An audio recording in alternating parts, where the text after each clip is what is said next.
5 on Your Side at 10 starts now. The cozy and comfortable weather continues, but the rain chances really aren't too far away from us the next couple of days. We are tracking the trends, though, as we head toward your Labor Day weekend. Deadline extension denied. The decision tonight giving St. Louis tornado victims less than 2 hours to file for federal aid.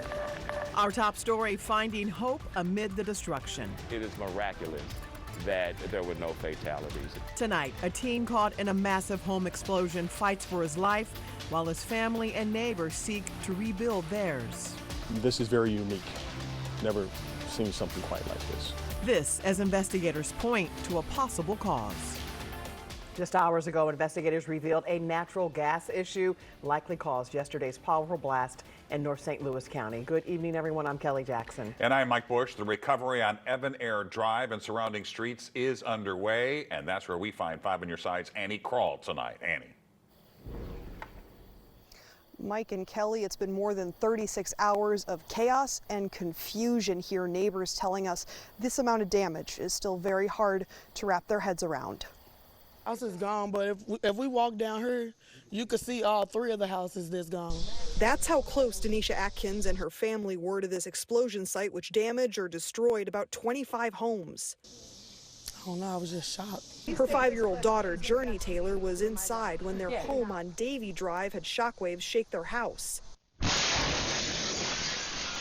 I just heard a glass fell. So I would start running, crying, screaming. Broken glass hitting Taylor in the face, needing to get stitches the next day. And when all that glass came in my head, I started running around. Her uncle, Trey Atkins, was also inside along with Taylor's grandma as their roof started to cave in. What was it like for you, Trey, to be inside when this all happened? It was like a movie. As dramatic as this scene still is, St. Louis County Police Chief Kenneth Gregory says any criminal activity has now been ruled out, almost everything pointing to a gas-related problem. I know you probably heard on social media, meth labs, things of that sort, but there was nothing like that they determined. Spire telling us in a statement on Tuesday, quote, our investigation has identified no issues with Spire's system, which includes the natural gas lines leading up to the homes impacted on Evan Air. Many homes in the surrounding area labeled with a green, yellow, or red tag, meaning people are not allowed to go inside like the Atkins. Do not enter or occupy on there.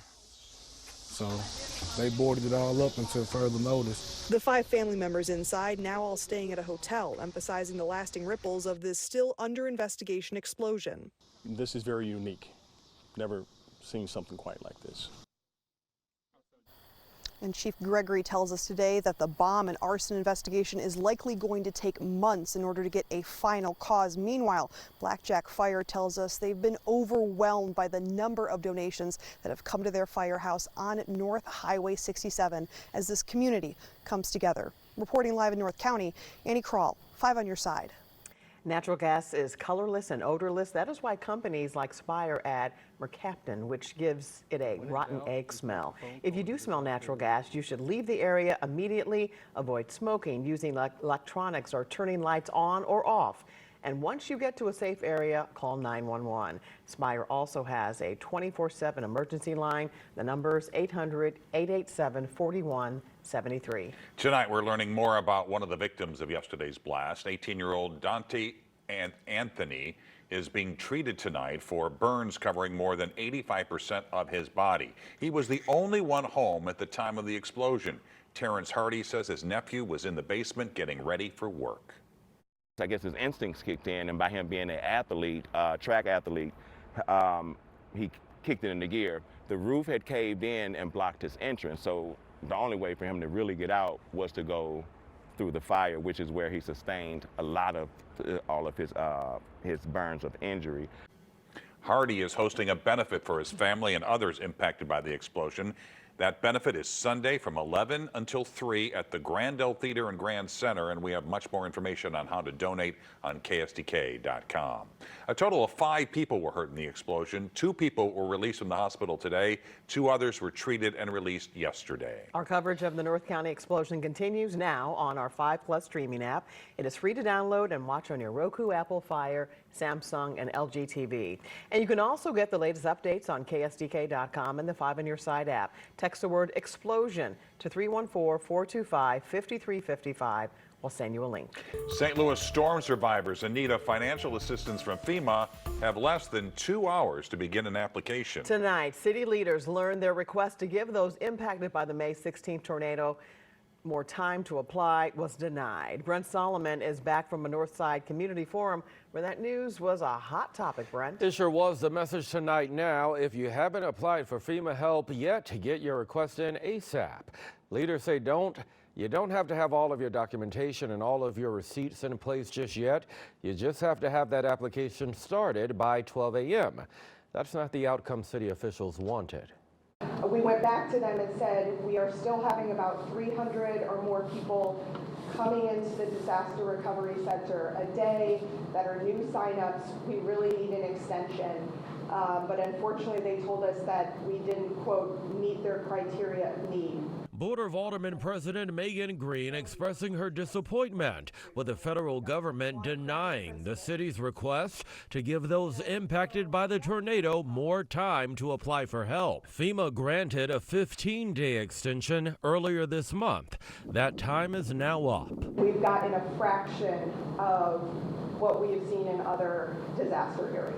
And a lot of that is because of these federal cuts, these DOGE cuts. Green spoke at a Northside Independent Neighborhood Association meeting where people came to hear what the city will do to invest in storm-ravaged North City. A demand for massive infusion of capital into this community. I just really want to see what is the best way forward for the North Side. Green points to $30 million in RAM settlement money set aside for home repairs and relocation assistance, some of that being dispersed through the United Way. A lot of what I'm hearing is about, okay, some temporary rent, some temporary tax abatements, and debris removal, but nothing really about rebuilding. Green admitting a need for a much larger citywide conversation. I think we need to be creating a redevelopment fund for the North Side out of those RAMS funds. That you can't have a 30-year city that is crumbling and people leaving and tax base dwindling and think that that is not going to affect the entire city. And so everybody in this city has to care about what's happening in the North Side. Green says the city is making another request of the federal government to allow the U.S. Army Corps of Engineers to remove storm debris that's still lingering across the city.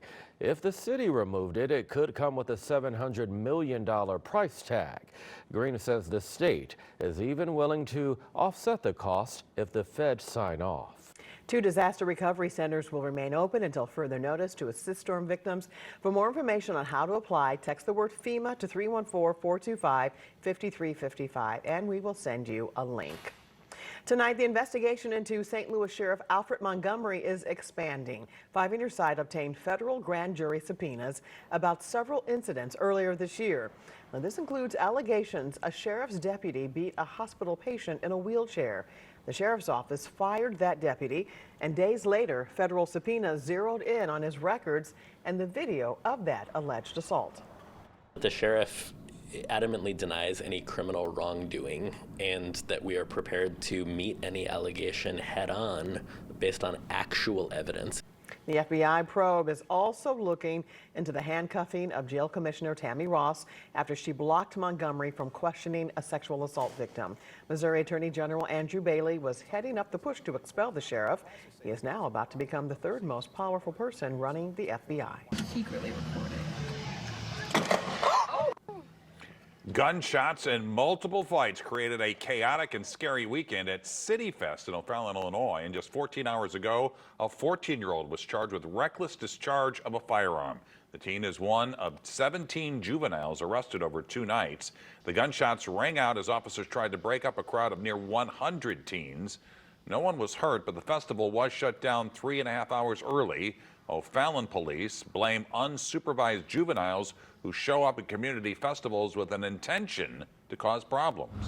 Wingfest in Fairview Heights was canceled altogether. I know that other festivals have decided to change their hours completely just to be daytime festivals and nothing in the evening. So those are all options that we're looking at in the future. We reached out to City Fest organizers for comment. We have yet to hear back. Tonight, city leaders took a step forward in redeveloping the vacant Millennium Hotel site. The Board of Aldermen advanced a bill clearing the way for demolition. It does not include a big tax break to help fund redevelopment, but city leaders say incentives could still be discussed later. Demolition may take up to 2 years. The new project could include new apartments, offices, and restaurants. New at 10, Boeing negotiations are taking a holiday break. Just hours ago, union officials told 5 on Your Side the company told them contract talks won't resume until after Labor Day. Both sides met yesterday. The union says there was no progress made. Workers went on strike 3 weeks ago seeking higher wages, better benefits, and a bigger bonus. Today marks 4 years since a local Marine was killed during the U.S. withdrawal in Afghanistan. Lance Corporal Jared Schmitz from Wentzville was one of 13 service members who died in a suicide bombing at the Kabul airport. His father, Mark Schmitz, was one of several Gold Star parents who joined President Donald Trump in the Oval Office yesterday. The president signed a proclamation honoring their sacrifice to the nation. And on Saturday, the nonprofit group Freedom 13, founded by Schmitz's father, will host the Angels of Abbeygate Memorial Ride. There will be several patriotic parades of cars, trucks, jeeps, and bikes ending at Jefferson Barracks Park.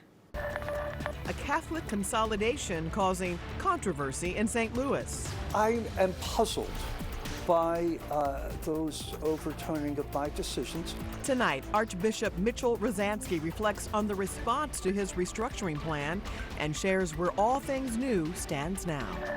Another morning with temperatures in the 40s for some of us. How long could this refreshing taste of autumn last? Well, the answer might surprise you. Your Labor Day forecast in 6 minutes.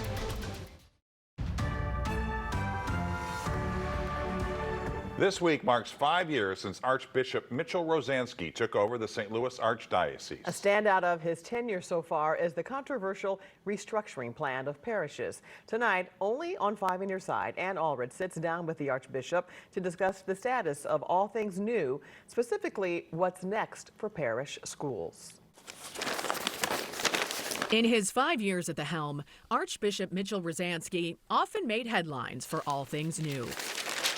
And he says the restructuring plan is far from finished. Will there be any more merging of parishes or closures of schools? Maybe there will be in the future some mergers of schools.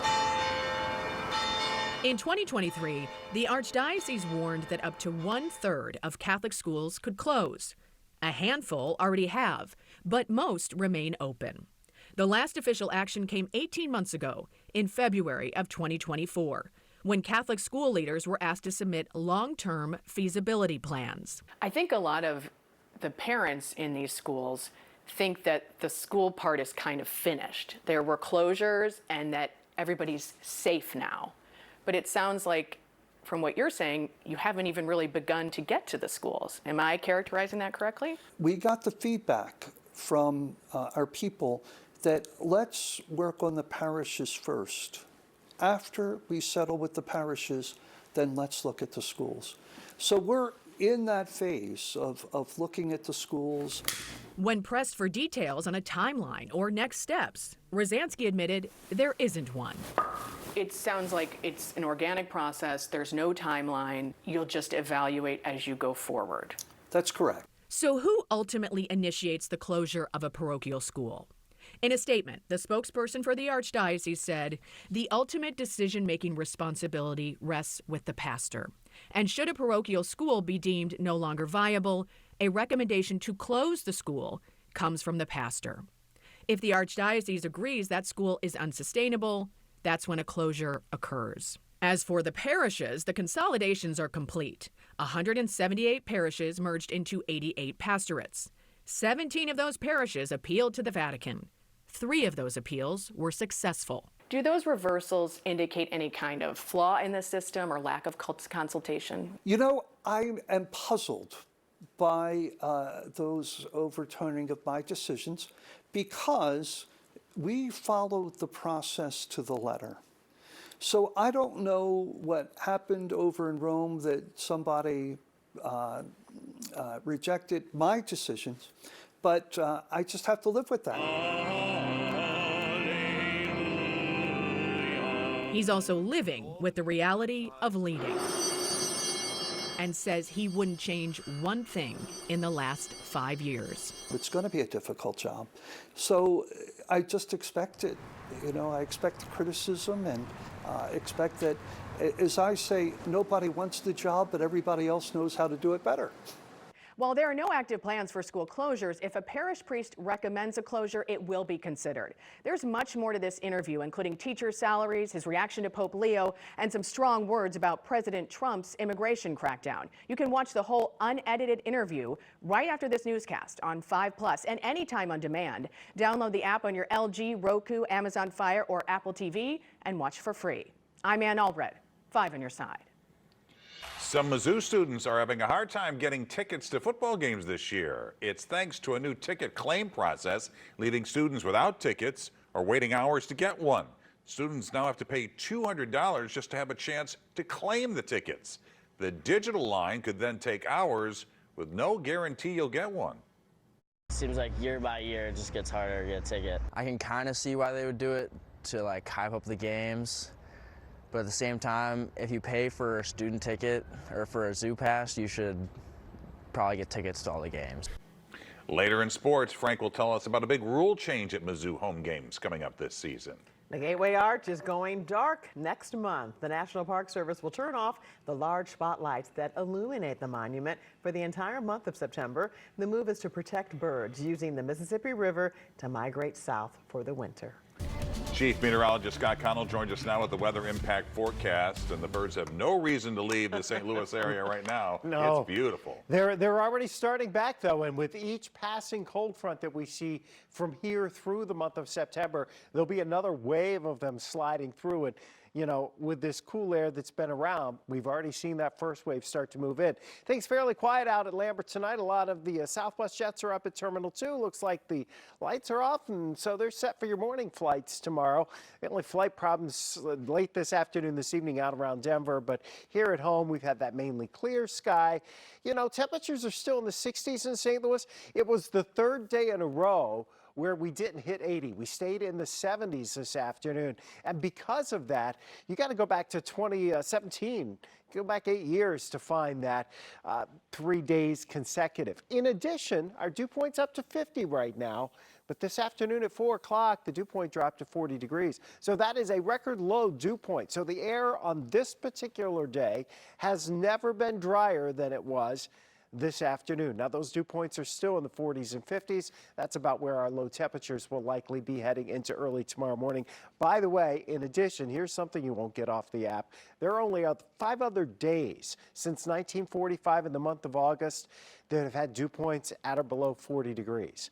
So there's a 6 times since 1945. Pretty dry air, 67 degrees. That's why we were 55 this morning, just 2 degrees off the record low temperature for the date. Most of us are in the upper 40s to lower 50s tomorrow. We'll have a mainly clear sky overnight tonight. The winds are fairly light. Those winds, though, take a little more of a southerly twist tomorrow, and that should get us back closer to 80 degrees during the afternoon. So I don't think we're going to be able to squeeze out 4 days with temperatures in the 70s. The overall upper level pattern has not changed. Upper level winds, we're still in that northwest flow. The monsoonal flow out west drives all those showers down across parts of Kansas over the next couple of days into southwest Missouri and Oklahoma, while the surface high protects us. So we will see some clouds tomorrow afternoon, tomorrow night into Thursday, but most of the rain is going to stay either to our north or to our south, and we miss out on those opportunities through Sunday. Look at the hole that's missing. Most of that rain, heavier rain too, down over far southwest Missouri and into Arkansas and Oklahoma. Beautiful Labor Day weekend's on the way. Temperatures will be around 80 degrees this weekend. Very little in the way of any rain chances anytime soon. Maybe we're thinking along about next Thursday, a front comes through, and that may very well give some of us a shower or two. But even then, the rain chances don't look overly impressive, but the autumn-like weather certainly does. Yeah, loving fantastic. it. Thanks, Scott. All right, Frank, what's up with sports? Kelly, the latest on Brady Cook and Cody Schrader. Wilson Contreras was suspended but played, and flag football has come to St. Louis, and the high school girls are loving it. We'll be right back. And this coming Sunday, live from historic Grants Farm, the tradition continues. Join me and Kelly and Ann Allred and Rennie Knott and Scott for this year's MDA Show of Strength. All the money raised helps people fighting neuromuscular diseases right here in the St. Louis area. The MDA Show of Strength, Sunday night at 8, right here on 5 on Your Side and 5+.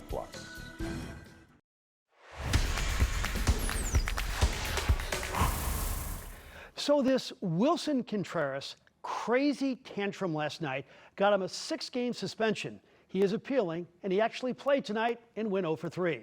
The Cardinal team should have been suspended tonight. If it were a prize fight, it would have been stopped early. The Pirates pounded Andre Palante for quite a few runs, 8 runs in 5 innings. And Nolan Gorman continued his torrid summer with this bomb.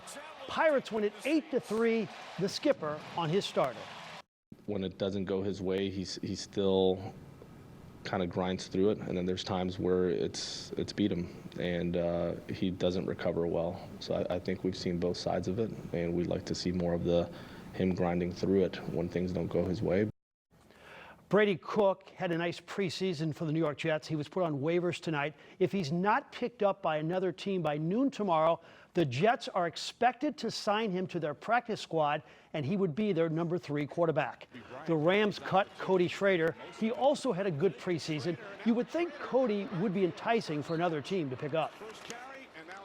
This 5 on Your Side St. Louis City SC coverage is sponsored by Together Credit Union. City SC actually has a winnable game this Saturday. They host Houston, who only has 2 more victories. I know one day this franchise will be special. They have the right family running it, great facilities, and wonderful fans. But City right now is without a sporting director, a permanent head coach, is second to last in the Western Conference, and has key contract decisions coming up with players like Captain Roman Berkey. So what is the message to the fans amid all this uncertainty? The first thing I would say is that, we empathize with the frustration. We see that we need to be better. We see the first year was incredibly special, and years 2 and year 3 have been disappointing to be far away from playoff qualification. So we feel their pain, and we are in positions of trying to bring about change. I would feel comforted on the long-term potential of this project for certain. We have amazing owners. We have amazing infrastructure in downtown St. Louis. We have an incredible market and support from our fans, and we will find success. That's what I would hope fans believe in. The Enjoy Illinois 300 is coming up on Sunday, September 7th, and one of the drivers to watch will be Christopher Bell. He already has 3 victories. He drives for the Pro Football Hall of Famer, Joe Gibbs, and he grew up in a football crazy town, Norman, Oklahoma. We talked earlier today. I was into football. My dad was a basketball coach. I never in a million years thought that I'd be a race car driver. That's for sure. And I started racing as a young boy, but it was just a hobby. And still wanted to be a football player, basketball player. Loved sports. And then whenever I got into my teenage years, it is whenever it really started to hit that, like, hey man, I want to race. Starting this season, Mizzou students and fans will no longer rush the field. The SEC fines $500,000 for violations. The school said, "We expect to win. Let's celebrate loudly, proudly, and together in the stands." For the first time ever, there was IHSA girls flag football played at Edwardsville High School, the Tigers and the Muscuda Indians. And we had some highlights. Nice catch and run from Alexis Rinders for Muscuda up the sideline.